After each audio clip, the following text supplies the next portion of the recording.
عادل شاہ صاحب اس پہ تو دیکھیں چیئرمین عمران خان نے جو کمیٹی بنائی ہے تو اسی لیے بنائی ہے، اس میں سینئر ترین لوگوں کو اور جو ہے سیاسی طور پہ بالغ النظر لوگوں کو اس میں کس لیے ڈالا ہے؟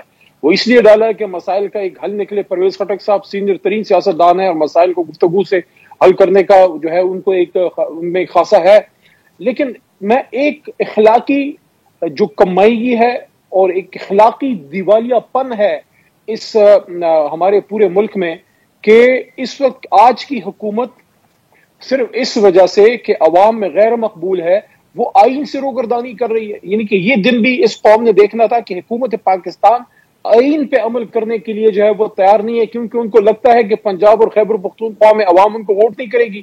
یہ کتنی قابل شرم بات ہے، کہاں گیا وہ بیانیہ ووٹ کو عزت دینے والا؟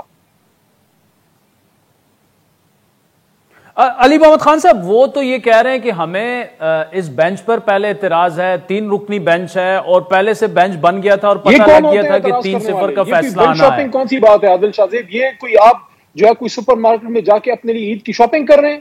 یہ کوئی خالہ جی کا گھر ہے؟ سپریم کورٹ نہیں ہے خالہ جی کا آپ کا گھر ہے کہ آپ نہیں، لیکن علی محمد خان صاحب انصاف ہوتے تو نظر بھی ہونا چاہیے۔ دیکھیں علی صاحب، بالکل نہیں، غلط بات ہے، کسی کی من مرضی پہ سپریم کورٹ انصاف ہوتے نظر تو آنا چاہیے نا۔ 9 رکنی بینچ میں جو 4 نے ڈیسنٹنگ نوٹس لکھے، 1997 سپریم کورٹ پہ حملے کیے، ان کا کیا اخلاقی جواب ہے کہ یہ بات بھی کرے؟